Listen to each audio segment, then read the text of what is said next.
اگر ہم اور آپ یہ چاہتے ہیں نا کہ ہر حال میں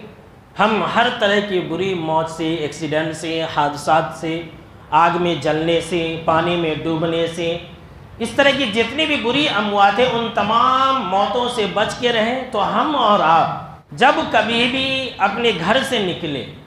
تو ایک چھوٹی سی دعا پڑھ لیا کریں۔ وہ دعا ہم اور آپ پڑھتے نہیں ہیں اور حادثات کا، ایکسیڈنٹ وغیرہ کا شکار ہو جاتے ہیں۔ بہت چھوٹی سی دعا ہے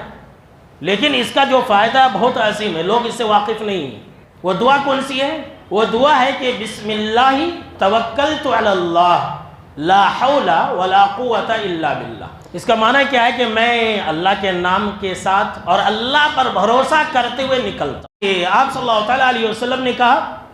کہ جو انسان یہ دعا پڑھ کے نکلتا ہے کہ بسم اللہ، میں اللہ کے نام کے ساتھ نکلتا ہوں، توکلت علی اللہ، اور اللہ پر بھروسہ کرتے ہوئے نکلتا ہوں، لا حول ولا قوت الا باللہ، اور نیکی کی توفیق دینا اور برائی سے روک دینا یہ صرف اور صرف ایک اللہ کے ہاتھ میں۔ کسی مصیبت کو دور کر دینا، کسی بھلائی کو عطا کر دینا، یہ صرف اور صرف ایک اللہ کے ہاتھ میں۔ جو انسان یہ دعا پڑھے گا اس کے ساتھ کیا ہوگا سنیے۔ جناب محمد عربی صلی اللہ تعالیٰ علیہ وسلم نے فرمایا کہ جب ایک انسان گھر سے نکلتے وقت یہ دعا پڑھ لیتا ہے تو ایک اعلان کیا جاتا ہے، اللہ کے طرف سے ایک آواز دی جاتی ہے کہ جاؤ ہدیتا، تمہاری رہنمائی کی گئی، کفیتا،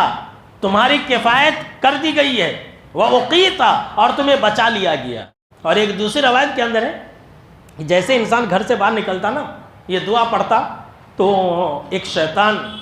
جو شیطان رہتا نا انسان کے ساتھ، وہ شیطان اپنے دوسرے شیطان کو بولتا رہے بھائی اس انسان کے اوپر تیرا بس نہیں چلے گا، اب تو اس کا کچھ بگاڑ نہیں سکتا ہے، اس لیے کہ یہ انسان گھر سے نکلنے کی دعا پڑھ لیا ہے۔ اور شیطان کہتا ہے اپنے شیطان دوست سے، شیطان بھائی سے، بھائی تیرا اس انسان کے اوپر بس کیسے چلے گا، اس لیے کہ اس کی ہدایت کی گئی ہے، اس کی کفایت کر دی گئی ہے اور اسے بچا لیا گیا۔ ہدایت دی گئی ہے، اس کا مطلب کیا ہے؟ مطلب یہ ہے، سنیے،